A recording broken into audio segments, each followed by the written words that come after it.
Good morning and welcome to the Longboat Energy PLC investor presentation. Throughout this recorded presentation, investors will be in listen-only mode. Questions are encouraged and can be submitted at any time using the Q&A tab situated on the right-hand corner of your screen.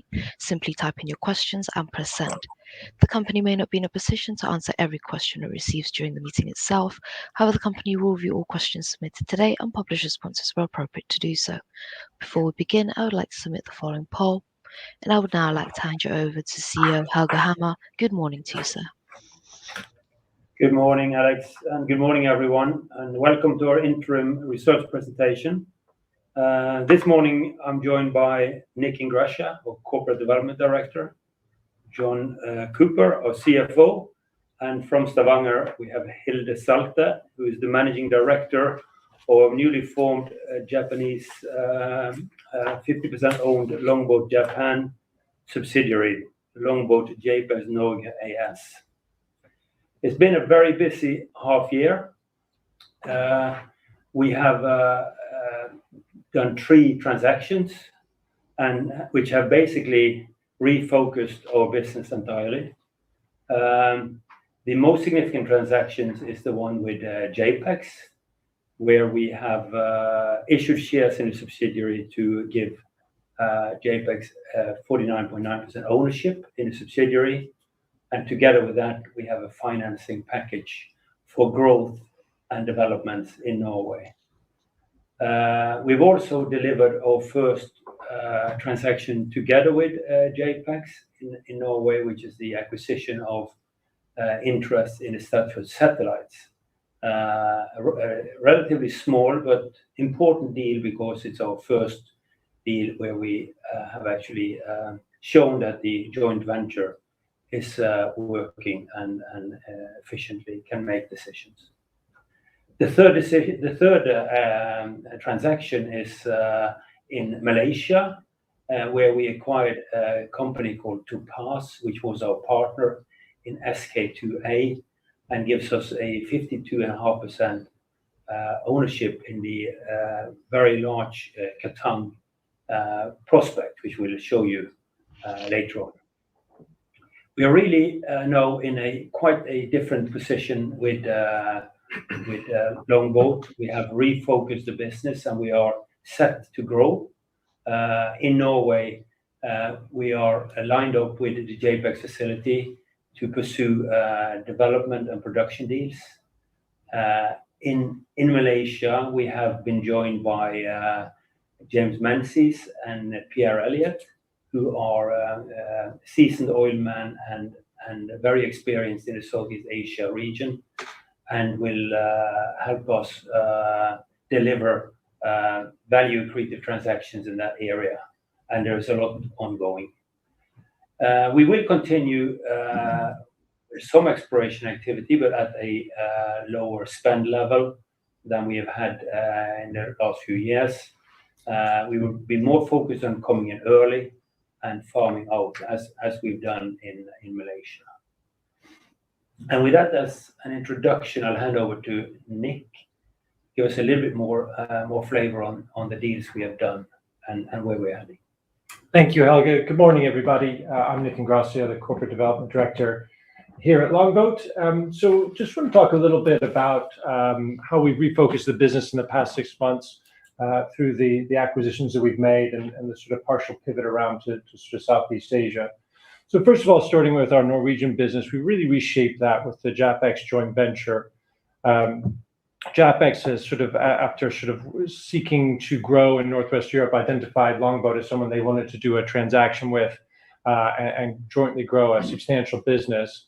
And so we struck a deal where they made an initial investment of $20 million, which is both for the existing business and an investment into the Statfjord satellites, which we announced shortly thereafter, as well as providing us with a very significant financing facility available for both acquisitions and for development CapEx. And this 5-year financing is at a very low cost, especially if you look at where bonds are trading in the market. And this is a desire by us to show potential sellers our financial wherewithal to go and execute transactions. The strategy is really development-led strategy to grow significant 2P reserves and reach significant production levels within 3 to 5 years. We believe that with a number of field developments currently ongoing, almost record levels in Norway, following recent tax changes from the COVID era, that there's going to be a lot of projects for sale, and we believe we'll be able to get into those at a more relative value than we can currently buy production. We're going to be looking for largely non-operated interests, hopefully in sort of reasonable sized fields. And we really see that the Norwegian tax system provides downside risk protection for getting into these developments. So we're working hard together with JAPEX, screening and going in and seeing people. And we're very hopeful that we'll be able to move some transactions forward in the near future in Norway. The E&A piece, so exploration and appraisal, we will kind of continue doing that. We do believe, I think we're all kind of explorers at heart, and we believe it does create value. I think at the moment we're going to be refocusing around protecting our current positions. We'll come on to where we are in a few slides, and Hilda will take you through the Kveikje area, which is very exciting. And I think one of the shifts we will have is moving towards larger, earlier equity positions, which allow us to sort of farm out and get our costs carried, as opposed to the farm-in model, which is really what we've been pursuing previously. And hopefully that will allow us to deliver the exploration program at a lower cost overall. We've also been growing a Southeast Asian presence. This has sort of come out of an initiative that's almost was kind of, I think, a year in the making, where we identified a growing opportunity set out in Southeast Asia, really led by the fact that Southeast Asia looks a lot like the North Sea did 15 or 20 years ago, really with sort of majors exiting, or refocusing their businesses, and creating opportunities for smaller players, supported by regulators who are keen to encourage smaller players into the mix. We see much more limited competition, especially from private equity, which has been a real challenge in Northwest Europe in terms of trying to transact. And so we entered through a license award earlier this year with a large 12,000 square kilometer block in Sarawak in the deep water, with a giant Kveikje prospect, which we'll go through a little while. And then recently we purchased Topaz, who is our partner there, bringing on board a couple of new team members there to push that business forward. Down in Southeast Asia, I think the strategy is going to be building a full cycle business, really focused on sort of production and developments where we see there being kind of low capex and short lead times. It's a different operating environment out there. It's a different physical environment with shallower water, shallower targets, and you can chase after things a lot quicker. And we've seen really the reemergence of some smaller businesses really focused on doing that. We've got quite a bit of M&A experience and doing innovative, interesting transactions, and we're looking to exploit that and our sort of expanded network there that the Topaz team brings to sort of deliver this. And you'll see from our recent press releases that the team there is very much incentivized to deliver that. The team now has been expanded to include the two Topaz people. You see James and Pierre down on the bottom there. James is probably best known for having grown Salamander Energy from a private equity upstart to a FTSE 250 company, which was sold in 2015 to Ophir, and then subsequently was involved in running and reshaping a couple of businesses focused on Southeast Asia. And Pierre has very good experience out in Southeast Asia. He's actually based in Kuala Lumpur, and will be providing a regional presence for us there. And he's helped a number of businesses obtain and grow assets out in the Southeast Asia region. And he's also a technical person by background, so giving an extra boost to the overall technical resources in the business. John, maybe over to you to talk about the interims.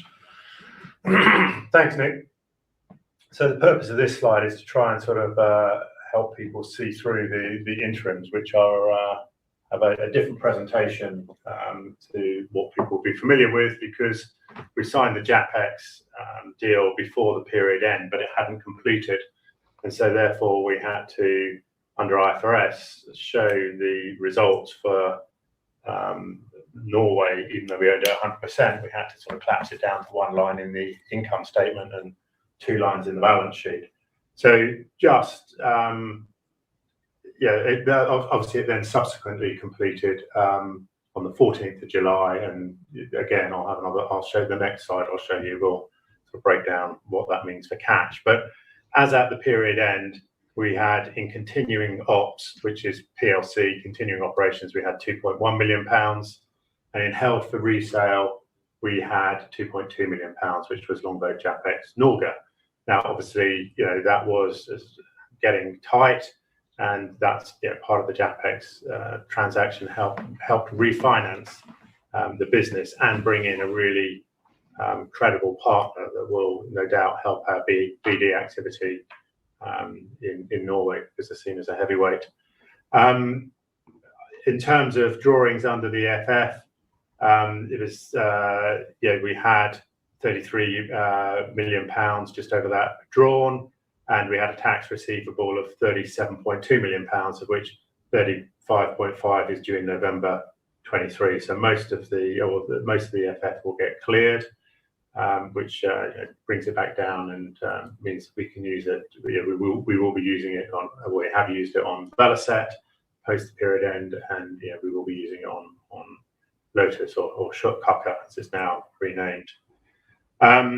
We've got the G&A split out separately there. The big item I think that went through held for resale, which was Longboat Norge, was 10.5 million of pre-tax Egyptian vulture write-off, which is sort of 2.3 million post-tax. So I think that's sort of splitting out. Obviously, if you want the results, you have to then aggregate the two, but that's done for you on page 7 and 8 of the interim statements. I think the other thing to mention in the interims was we put a going concern uncertainty in there. It's kind of usual for a pre-revenue exploration company. Under some scenarios, the cash flow gets tight post the period end later in 24. We go to the next slide, please, Nick. So this slide is unaudited, so it comes with its own health warnings, and it's non-IFRS. It's trying to see through sort of the IFRS to actually show you the cash on hand. So I think I've already talked about the left-hand graph, which is effectively just the waterfall of how money's been spent during the first half of 23. And this is looking at it on a sort of group basis. I say group because I put it in dog ears because it's not splitting it out between continuing operations and held for resale. But we ended the period with £2.1 million in PLC, as I've said, 2.2 in Norge, 4.3 in total, having spent 4.6 on exploration pre-tax and 4.5 pre-tax G&A. So that's the G&A. You won't see all that G&A appearing in the P&L because it gets charged time written to assets and things like that. But that's the cash movements post completion. If we look at Norge, which is the sort of the which is now post completion, is called Longboat JAPEX Norge, LJN for short. It had 2.2 of cash, 12 million of consideration, less costs during that period. It repaid 3.5 million pounds to PLC, leaving the JV with approximately 10.6 million pounds on the 14th of July. And we've tried to show how you would then split that between Longboat, the shareholders, Longboat and JAPEX. But of course, this is a joint venture with its own board, its own life, and although we're showing that money in grey as Longboat's, that's the amount attributable to Longboat if you took Longboat's share. But of course, Longboat JAPEX Norge at the stage it's at is not paying dividends, and so that funding is not available to PLC. That's Longboat JAPEX money. And then if you look at group again, we've got group. I say group in sort of dog ears because it's non-IFRS, but it just to give you a sort of group cash position. We had 2.1 on the 30th of June. In PLC, you've got that sort of that grey bar in the middle graph, the sort of the attributable amount that you could say in the joint venture, and then the loan repayment, which gives you 10.9 million of PLC cash. So, you know, it's fixed balance sheet to enable us to drill Belisat, look at drilling Lotus. You know, we'll see where we get to with that. And I think it was a good deal. I think the other thing to mention on the Topaz deal is, you know, that was a deal where we issued a small amount of shares, and most of the consideration for Topaz is dependent on success on SK2A, and so you know you don't see the Topaz deal appear in the cash flows. I think it's very exciting to have James and Pierre come on board as employees. And gives us sort of strength and depth in what will be a core area for Longboat. And I think the Longboat JAPEX Norway joint venture is hugely exciting with the financing it brings, the financing facility, the partnership in terms of just the strength of JAPEX in terms of the people, the ability to peer review, and also our reputation, which will help us in Norway. So with that, I think I'm handing over to the next slide to Hilda. Yeah, so I'm very excited that we announced our first production deal earlier this summer. It is really a demonstration of the joint venture ability to do deals together. So as Helge mentioned, it's a modest deal. We've done it together with Inpex Idemitsu. And it's fully funded with no requirements to raise equity from the shareholders. It consists of Statfjord East and Sygna, and it's tied back to the giant Statfjord field. And it's an older subsea tieback, so even the field in itself is actually giant. And because of that, Statfjord East has undergone redevelopment this year, and where they have drilled a portfolio of wells. 5 is planned, 3 is already drilled, and also introducing gas lift to the well stock. So the net production plan for 23 is 300 barrels per day, but we expect that this will increase significantly for 2024. And this redevelopment causes Statfjord East to have a kind of a new era and would produce into the late 2030s. Sygna is also a part of the deal. There's no development plan for that it will just continue producing with its well stock as it has until the early 2030s. So yeah, this is kind of the first production deal we have, and it makes the first building block for going forward further. Can you do to the next slide? And then, as Nick alluded to, we have kind of focus areas, and we've talked about the Kveikje area for a long time, and we still have great faith in this area. Here you can see on the map Kveikje in red. That's our kind of our most important building blocks. I believe that was the most exciting discovery, the best in 2023, and one of the largest. It has a solid resource base, and it has excellent reservoir quality. Together with the team and our partners, we have then built on this position and secured the Kveikje, which is now planned for drilling in 2024.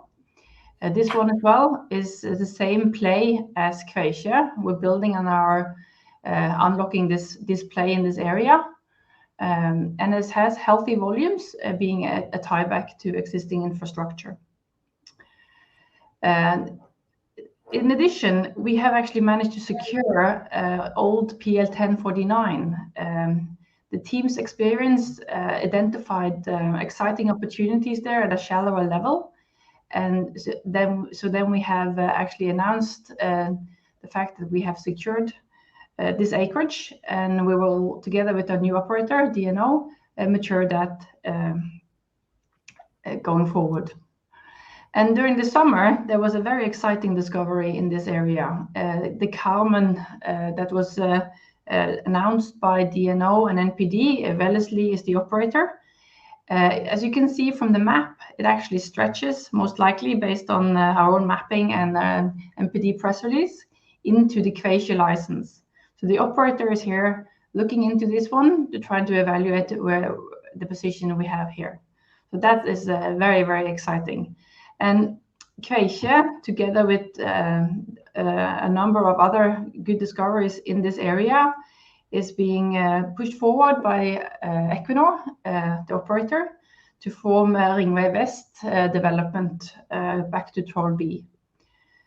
So this has a kind of a development solution and also interesting volumes.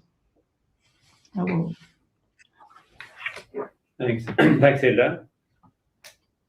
And just to finalize on Malaysia, quite frequently also why Malaysia, and I think it's just to repeat kind of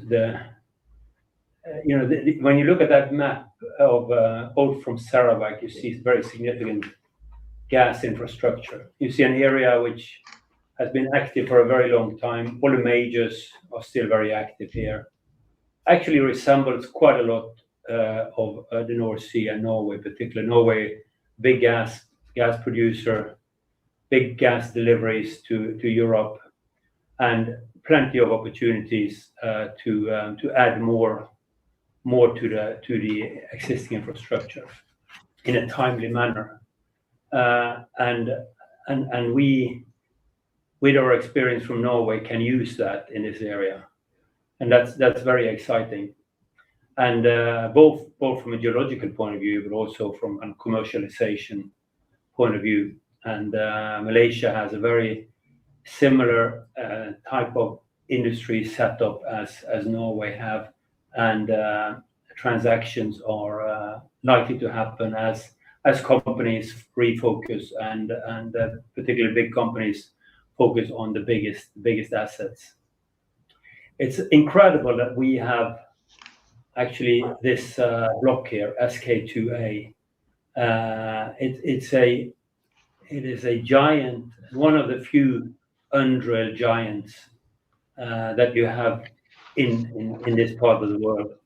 The Katang structure you see in the bottom right hand corner is around 200 square kilometer large. So it is truly a giant, and could be multiple TCF in this reservoir.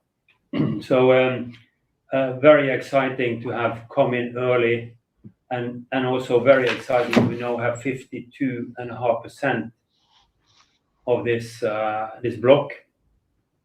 The focus is now on working it up in huge detail, making absolutely the maximum out of the seismic. We have modern 3D seismic here, and so that we are ready to make a drilling decision, and that we will probably look to bring in a partner. With 52.5%, we have a lot of big companies, big players who would be interested when they see that they could get a relatively large stake in this. So hopefully we will be able to deliver a deal and make a drilling decision during next year, and then we should be then in a position to drill it in 2025. Okay, and then just to finalize, so it's been a extremely busy first half of the year where the business Longboat has really reinvented itself, and we are looking at some exciting opportunities, and we're now really well placed to exploit opportunities, both in Norway, where we have JAPEX with us, where we have a financing facility in place, which is really a door opener. Both JAPEX and the financing is a door opener in Norway. So we are looking at the number of opportunities there, and that's kind of focus number one. And then the second focus is Southeast Asia M&A opportunities, where we now have a stronger team and a stronger presence in Southeast Asia. And we are also there looking at a long list of opportunities. A lot is going on at the moment. And then the third focus is then on SK2A itself, to mature that for up to an exciting drilling project in the next year or two. So with that, I'll finalize this presentation, and we can look at a Q&A session. I'll hand over to Nick to take us through that. Thanks. I'll take the first question. So first question. Read a question. Shall I moderate, and then we'll sort of. Yeah. So the first question is regarding the JAPEX transaction. I think just some of the financials that moved around. It's a question around why only 12 million was received versus the 16 million and contingent of 4. Yeah. So we're mixing currencies there. 16 million was $16 million received from JAPEX. I think that was about 12.5. It was received in dollars and NOK. I think $10 million, the balance being in NOK. And at the exchange rates, that was about 12.5 million pounds. We've netted off some of the costs in that bar chart, and so that shows you, the bar chart needs to be labelled JAPEX receipt less cost in period or whatever. The contingent consideration of $4 million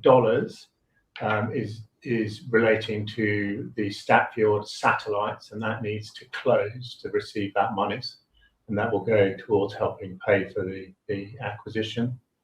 And then there was a contingent payment on Velocet, which has gone because Velocet wasn't successful enough to trigger that, or wasn't commercially successful, so it didn't trigger that final payment. Right.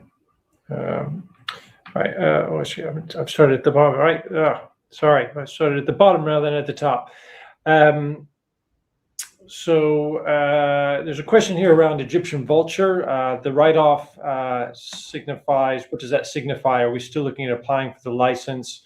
Or is this something that is now not really on the radar?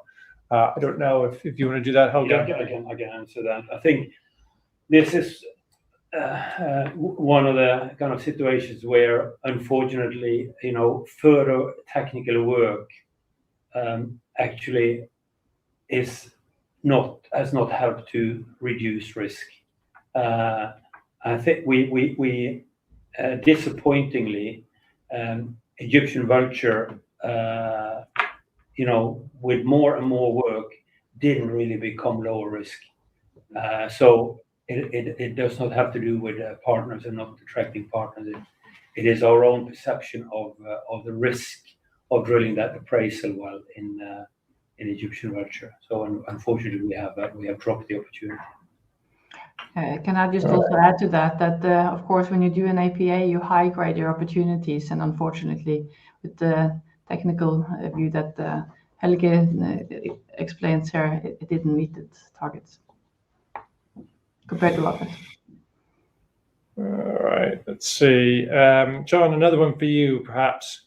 Once the Norwegian subsidiary receives its reimbursement, will you be able to redraw on the financing facility, or only on the undrawn amount? I guess is it a revolving facility? Yeah. Is the question. On the FF? Yes. Yeah, the FF is a revolving facility, and to the extent you don't have profits and from production, then you can draw on that. And obviously, one of the scenarios that we ran with the auditors was, does Statfjord satellite close? Doesn't it close? How does it look?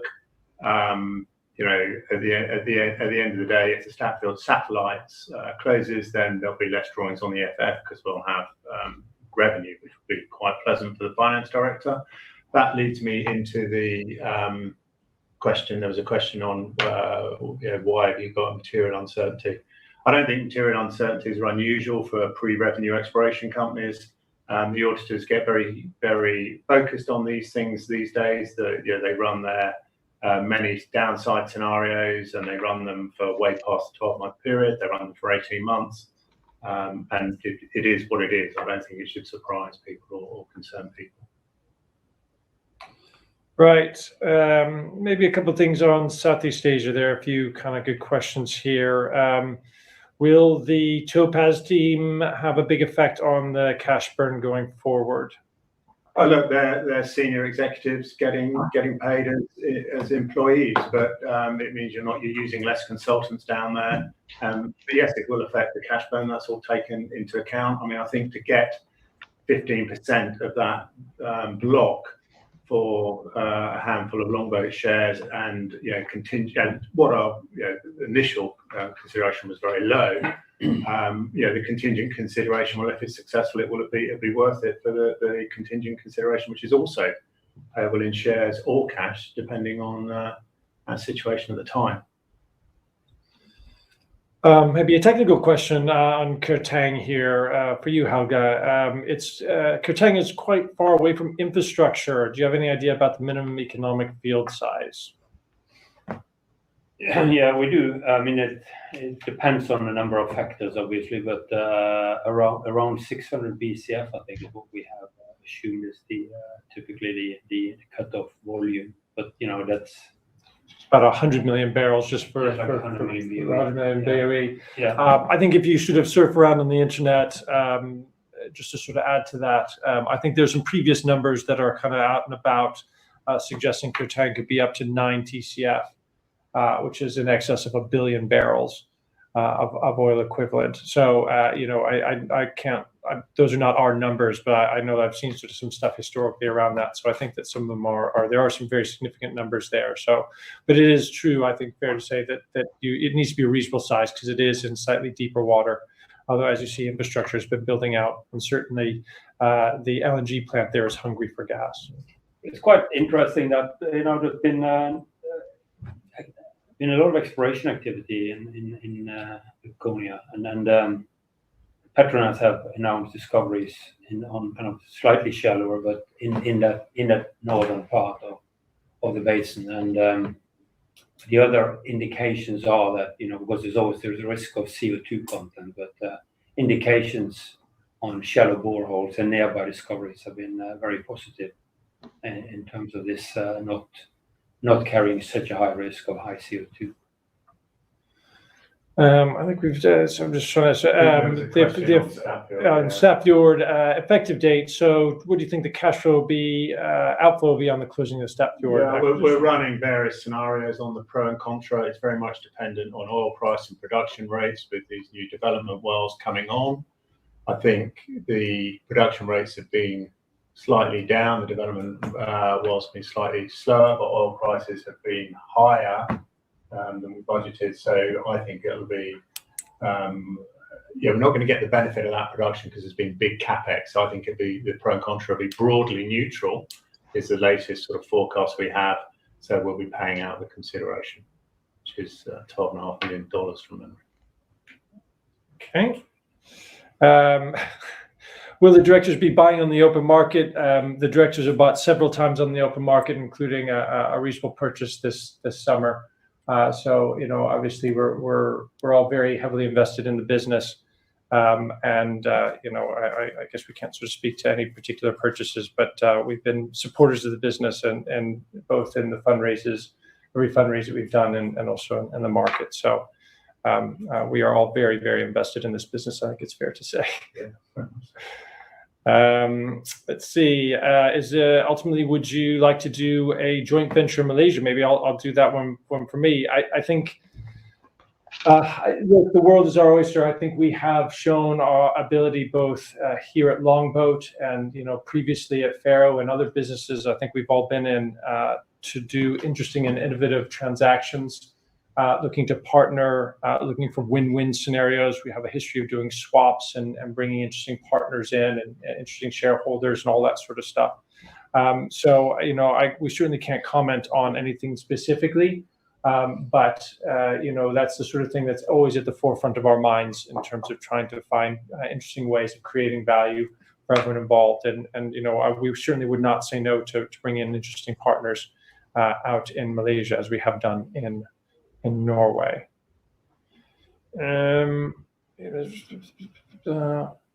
I think that's pretty much all of them. I think we've kind of managed to hit all of the questions, unless there are any last minute ones. That's great. Helga, John, Hilda, Nick, I think you have addressed those questions you can for investors today. And of course, the company can review all questions submitted today and will publish those responses on the Investor Meet Company platform. But before redirecting investors to provide you with their feedback, which I know is particularly important to the company, Helga, could I please ask you for a few closing comments? Thank you, Alex. And thank you all for attending today. I mean, it's I think we're in a period which is like a big change in the company, and some really exciting opportunities ahead. We just keep working hard to deliver it as soon as we can. Thanks a lot, everyone. Helga, John, Hilda, Nick, thank you once again for updating investors today. Could I please ask investors not to close this session, as you will now be automatically redirected to provide your feedback in order that the board can better understand your views and expectations. This will only take a few moments to complete, but I'm sure will be greatly valued by the company. On behalf of the management team of Longboat Energy PLC, we'd like to thank you for attending today's presentation, and good morning to you all.